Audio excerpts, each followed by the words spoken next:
우리 옆에 분들에게 글자체가 크니까 확 와닿네요. 돌들이 소리 지르리라. 우리 옆에 분들에게 주님의 이름으로 진짜 사랑합니다. 수요예배 때 했었는데 한 번 더 하겠습니다. 주님의 이름으로 진짜 사랑합니다. 예. 진짜만 붙여도 임팩트가 상당히 큽니다. 그죠? 진짜 사랑합니다. 정말로 많이 사랑합니다.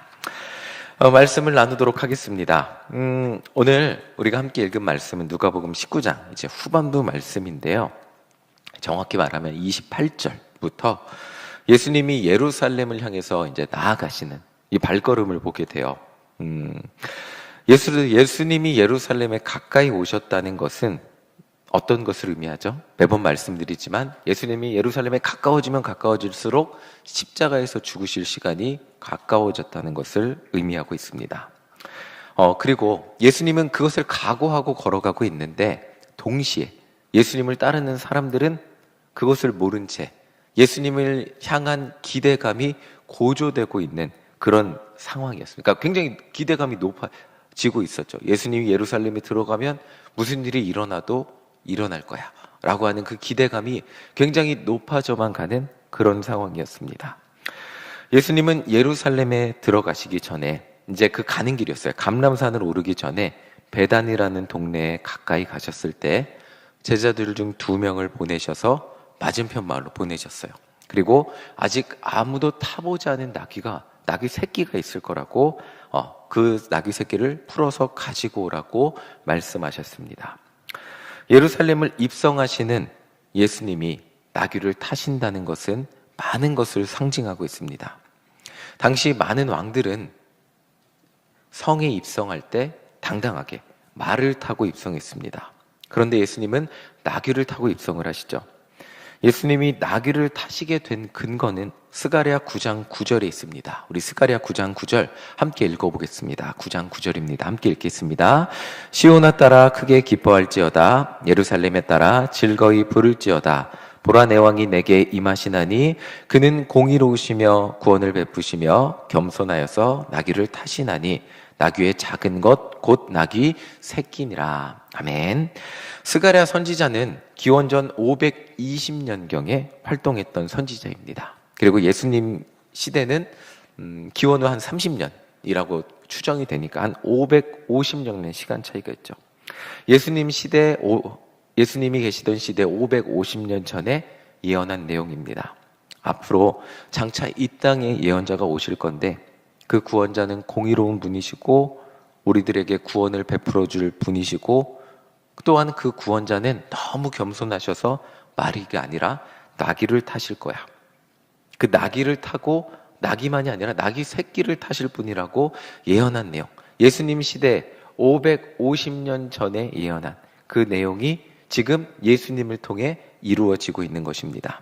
자, 누가복음 19장 30절 우리가 함께 읽어보겠습니다. 19장 30절 함께 읽겠습니다.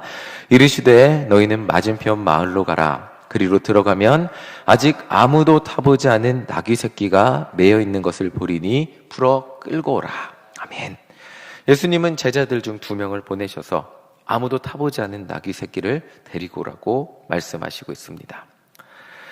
예루살렘에 입성하시는 예수님이 그 나귀를 타시는 장면은 그냥 예수님이 타신 게 아니잖아요. 제가 방금 말씀드렸듯이 550년 전에 하신 그 약속이, 그 이스라엘 백성들, 이 장면을 보는 이스라엘 백성들이라면 이 성경 말씀에 기록된 예언의 내용을 다 알고 있어요. 알고만 있는 것이 아니라 기다리고 있어요. 그 메시아를 대망하는 마음을 가지고 기다리고 있는 백성들의 눈앞에 그냥 기다리는 게 아니죠.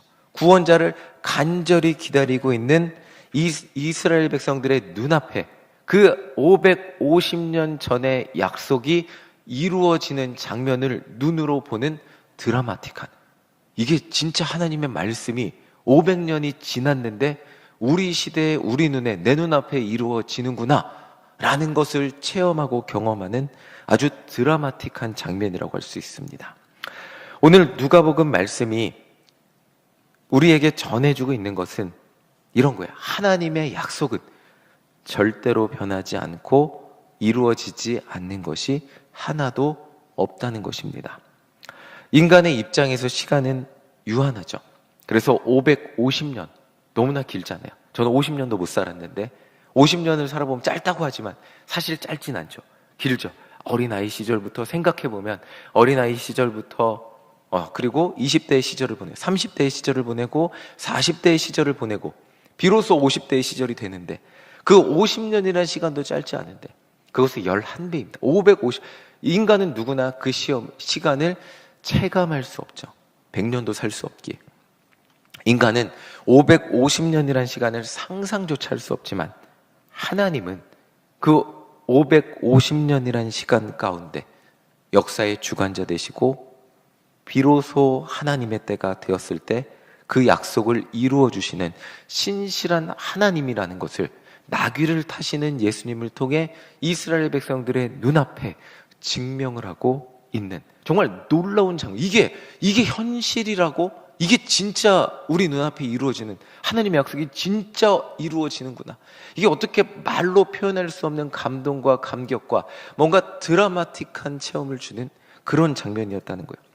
하나님의 약속은 절대로 변하지 않고 이루어지지 않는 것이 없다는 것을 보여주는 사건이 나귀를 타시고 예루살렘에 입성하시는 그런 장면이라는 것입니다.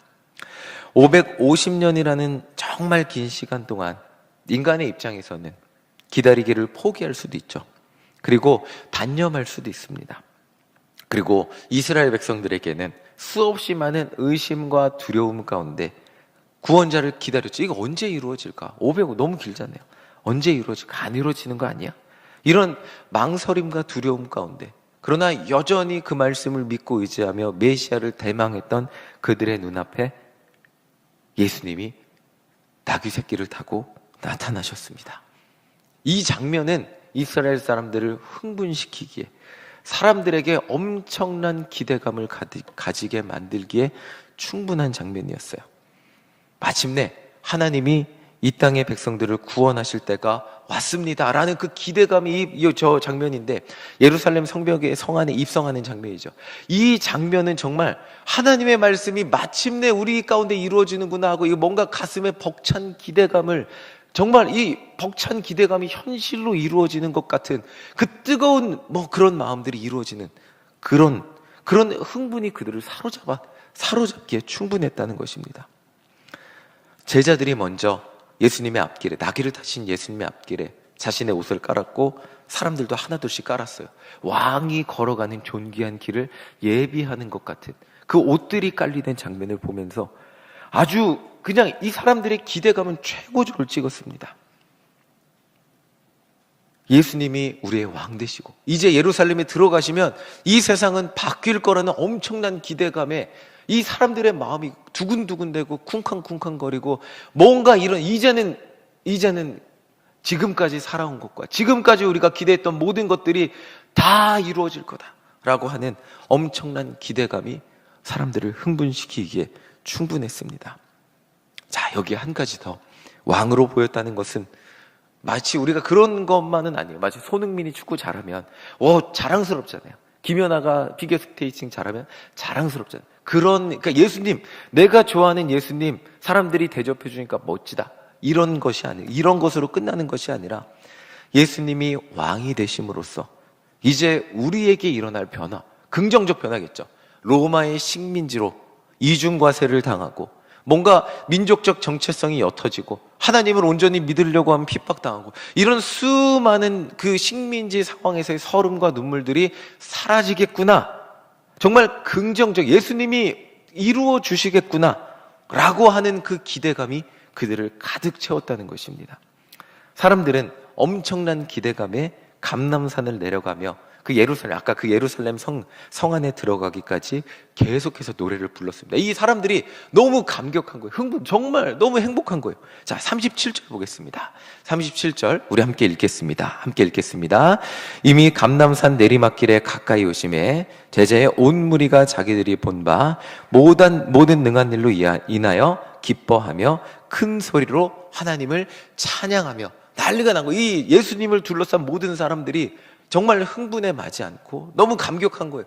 이제 예수님과 함께라면 무슨 일이 일어나도 일어나겠다.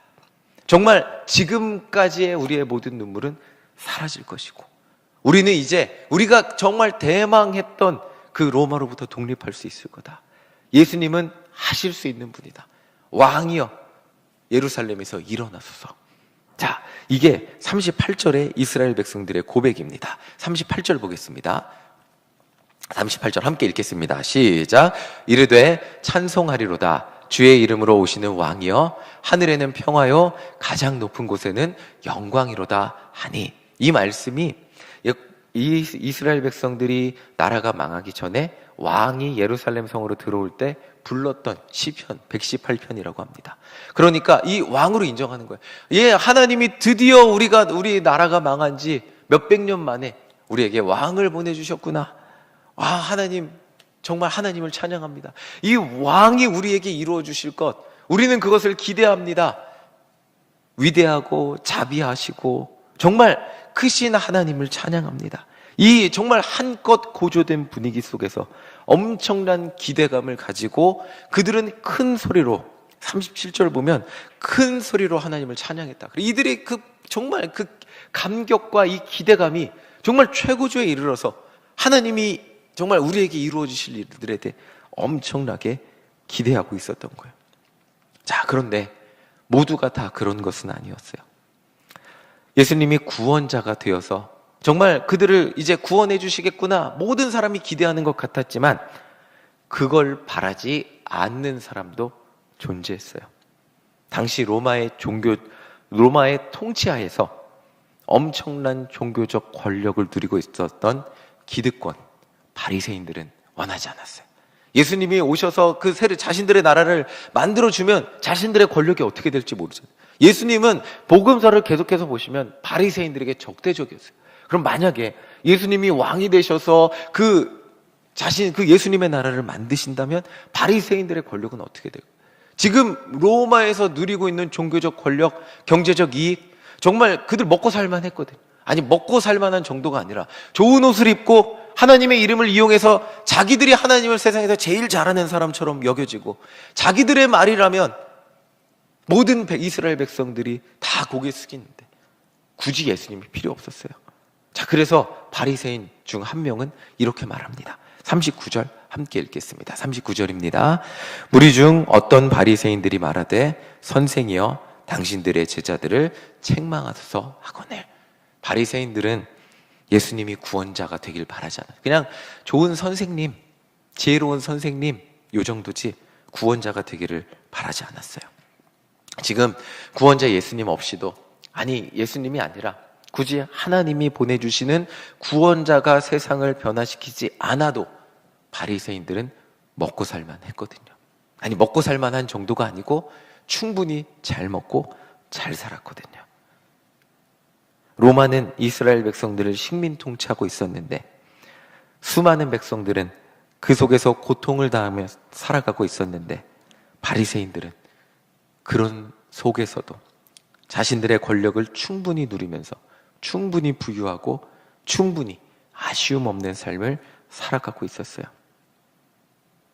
하나님을 가장 잘 믿는 척하는 바리새인들은 하나님이 보내주신 구원자가 굳이 필요 없는 아이러니한 상황 속에 살고 있었고, 구원자가 그들의 눈앞에 왔을 때 구원자가 되기를 바라지 않는 마음을 표현하는 사람들이 되었습니다.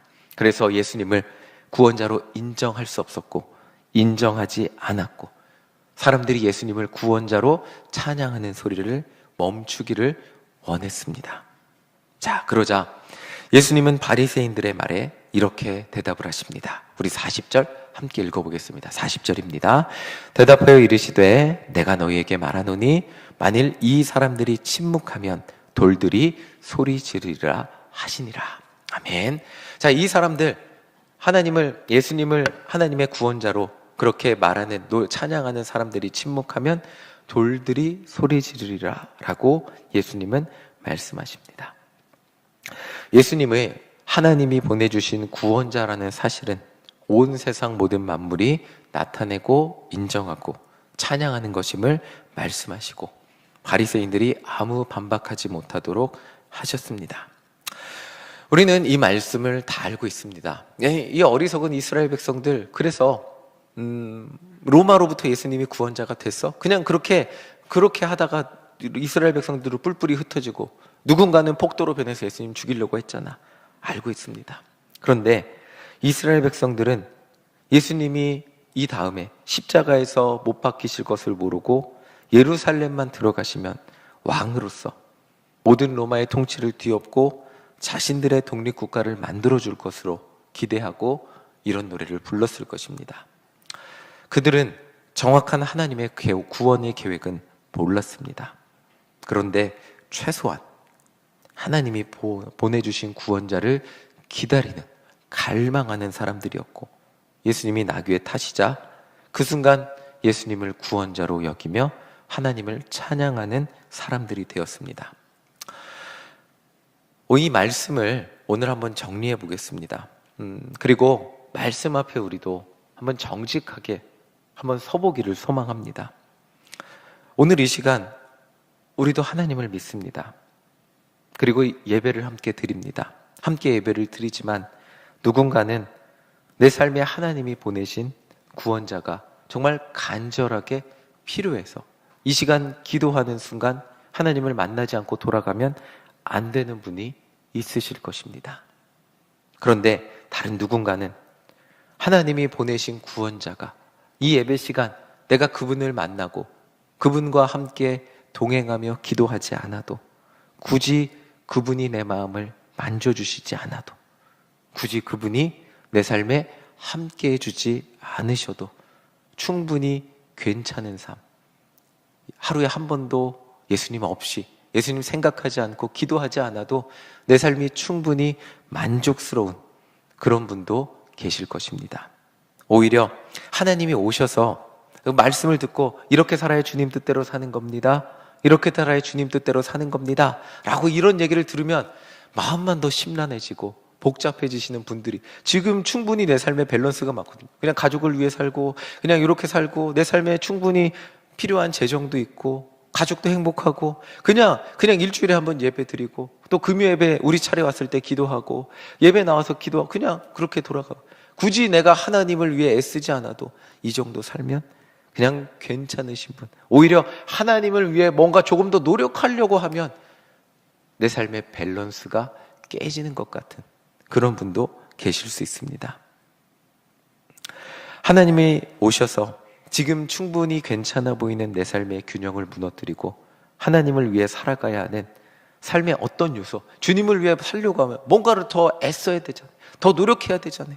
뭔가를 해야 하는 그런 부담감을 가지게 되는 분들도 있을 겁니다.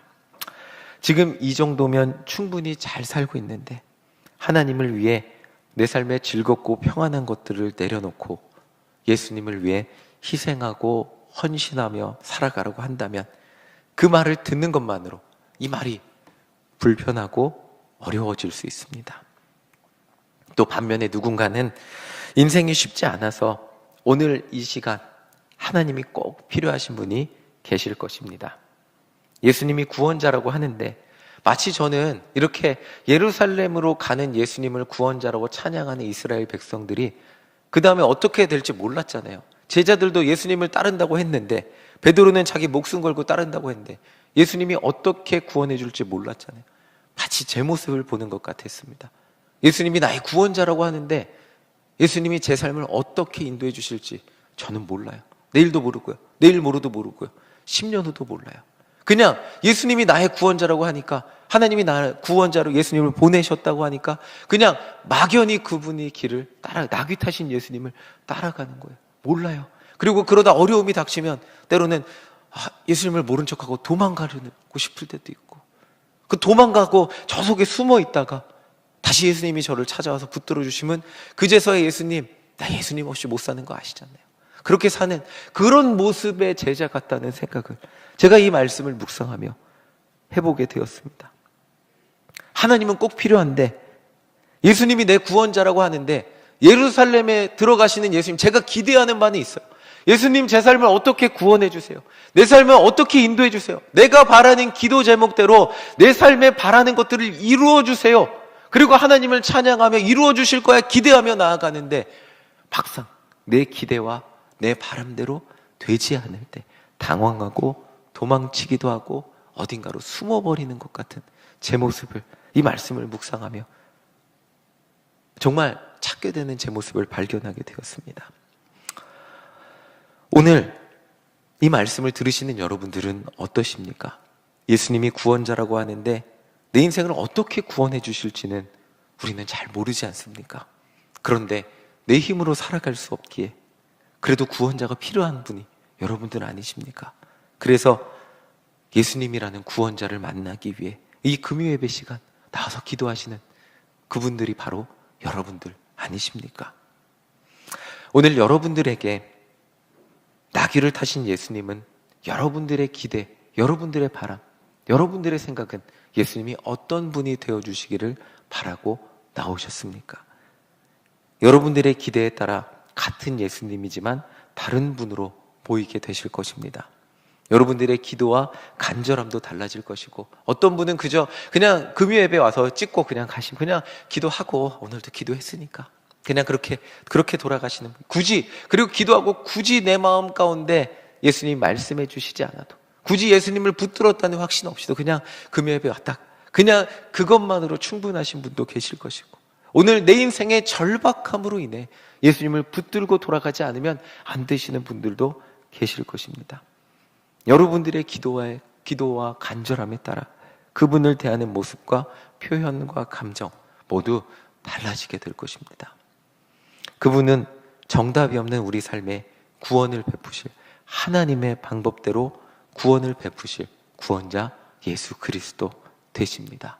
내 삶에 어떻게 구원을, 예수님은 이스라엘 백성들이 아무도 생각하지 못했던 십자가 죽으심으로 그들에게 구원의 은혜를 베풀어 주셨습니다.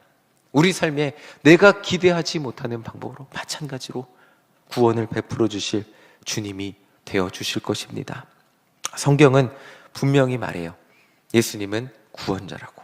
설령 우리들이 인정하지 못하고 때로는 우리 삶의 상황과 환경에 따라 고3 때, 또 취업 준비할 때, 또 인생이 어려울 때, 아픈 병에 걸렸을 때, 자녀가 말을 듣지 않을 때, 정말 내 힘으로 해결할 수 없는 인생의 문제를 만날 때 예수님이 필요하죠.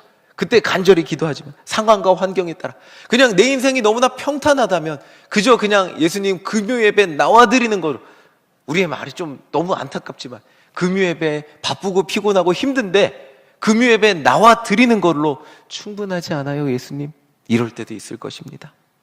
설령 우리들이 그것을 느끼지 못하고 그냥 예배 드리는 것, 내 삶에 예수님이 나타나지 않아도 그냥 예배 드리는 것으로 충분한 신앙의 순간이 있다 할지라도, 그러나 그럼에도 불구하고 우리의 필요 여부에 예수님의 그 능력과 은혜와 구원자의 능력은 변함이 없습니다. 내가 느끼지 못할 뿐이지 예수님은 온 천하 만물 모든 인류의 구원자 되시고, 우리가 인정하건 인정하지 않건, 우리가 찾건 찾지 않건 모든 인류의, 모든 이들의 구원자라고 성경은 증언하고 있습니다.